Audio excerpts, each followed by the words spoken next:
विशेष सघन पुनरीक्षण चल रहा है, तो वो गरीबों के खिलाफ है, मुसलमानों के खिलाफ है कि बिहार बदले। और बिहार तभी बदलेगा, तभी सही रास्ते पर आगे बढ़ेगा जब ये सरकार जाएगी। विपक्ष में रहते हुए अगर इतना काम करवा सकता है तो सत्ता में आने के बाद कितना काम होगा। तो इनकी भी बात हम लोग सदन में उठाना चाहते हैं, सरकार से जवाब चाहते हैं। राष्ट्रीय आपदा मित्र संगठन के लोग यहाँ पर गर्दनीबाग में एकजुट हुए हैं अपने मांग को लेकर। हमारे साथ अभी भाकपा माले के विधायक संदीप सौरभ जी है, मांग को लेकर गर्दनीबाग सब पहुँचे हैं लोग। इनकी मांग बहुत साफ है, बहुत जायज है। सरकार ने ट्रेनिंग दे दिया इनको, प्रशिक्षण इनका हो गया, आपदा विभाग के तहत काम कर रहे हैं लोग। तो इनका जो पुराना वेतन बनता है, जितने समय से ये काम कर रहे हैं, उसका वेतन दिया जाए और इनका सेवा समायोजन करते हुए एक सम्मानजनक वेतन तय करे सरकार। क्योंकि सरकार भी कह रही है कि हम रोजगार देना चाहते हैं और ये लोग पहले से काम कर रहे हैं, लेकिन ये तो रोजगार नहीं है, ये तो बेगारी खटना है। बगैर पैसे के आप काम कर रहे हैं। ये लोग की मांग है कि 2 साल हम लोग मेहनत किए, उसका वेतन ही नहीं मिला। उसका वेतन नहीं मिला, आगे का भी कोई योजना नहीं है, आगे का भी कोई कमिटमेंट सरकार नहीं दे रही है। तो सेवा समायोजन अगर एक बार हो जाए तो बैकलॉग क्लियर करके आप सबको वेतन दे दीजिए। तो यही हम सरकार से कहेंगे कि इनकी मांग सुनी जाए, बहुत जायज मांग है। और ये बिहार के युवा हैं, तो युवाओं से पंगा लेना सरकार को भारी पड़ सकता है। 5 दिवसीय मानसून सत्र चल रहा है, आज दूसरा दिन है, आप बाहर दिख रहे हैं। तो अभी सदन में ब्रेक है, 2 बजे शुरू होगा तो हम लोग पहुंच जाएंगे।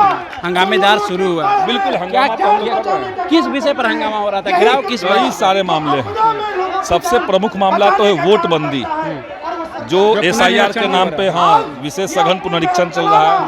तो वो गरीबों के खिलाफ है, मुसलमानों के खिलाफ है, प्रवासी मजदूरों के खिलाफ वो नीति है। उस पर हम सरकार का जवाब चाहते हैं। उसके अलावा ऐसे तमाम मुद्दे जिसको लेकर के आज गर्दनीबाग में लोग लाखों की संख्या में पहुंचे हुए हैं, अलग अलग मांग को लेकर के, तो इनकी भी बात हम लोग सदन में उठाना चाहते हैं, सरकार से जवाब चाहते हैं। हम चाहते हैं कि सरकार जवाब दे, अपनी जवाबदेही तय करे और सब चीज़ चले ठीक से। बिहार में बढ़ते अपराध की जो ग्राफ से काफ़ी बढ़ रही है, इसको लेकर संदीप सौरभ कैसे देखते हैं? तो मुख्यमंत्री है ही नहीं बिहार में, बिहार के कोई मुख्यमंत्री नहीं है। 2-4 गो अधिकारी है, वो अपने आप को मुख्यमंत्री समझ लिया है। मुख्यमंत्री खोए पाए विभाग में चले गए हैं। तो अब जब कोई है ही नहीं तो जिसको जो मन कर रहा है वो कर रहा है। पूरी अराजकता वाली स्थिति बिहार में है, कोई लॉ एंड ऑर्डर नहीं है, कोई व्यवस्था नहीं है, कहाँ को गरीब पहुँचे किसी को पता नहीं, हर दिन हत्याएं हो रही है।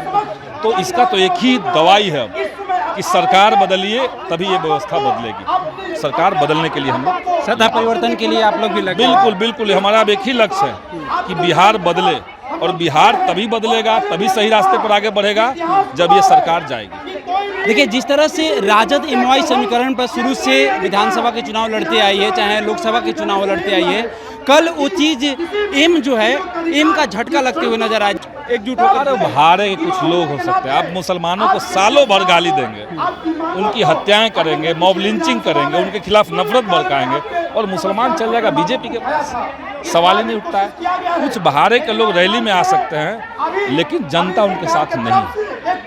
महागठबंधन में सीट शेयरिंग को लेकर काफ़ी अटकलें भी चल रही है, क्या लगता है भाकपा माले कितने सीटों पर चुनाव लड़ेगी इस बार? हम लोगों ने तो लिस्ट अपना सौंप दिया है, 40 सीट पे हम लोग की तैयारी है और उसमें बातचीत हो रही है। बातचीत के लिए मैं तो अधिकृत नहीं हूँ, तो पार्टी से जो वरिष्ठ नेता अधिकृत है वो अपना इसको देखेंगे।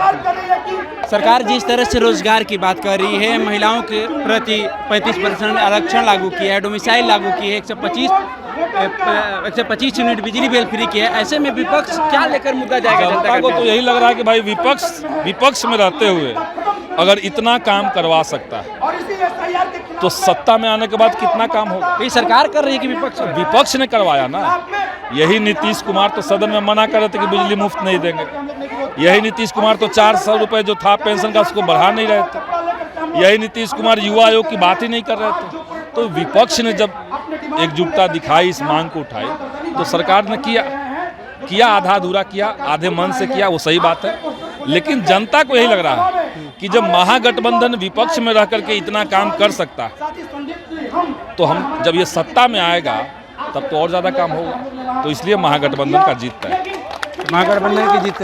देखिए हमारे साथ भपका माले के विधायक संदीप सौरभ से जिस तरह से अपनी बातों को रखे हैं, सरकार से भी मांग कर रहे हैं कि जो इनकी मांग है वो जायज़ है। 2 साल जो काम किए हैं, वेतन नहीं मिला, वो वेतन मिलना चाहिए। फिलहाल इस खबर में इतना ही रहने देते हैं, दीजिए हमें इजाजत, धन्यवाद।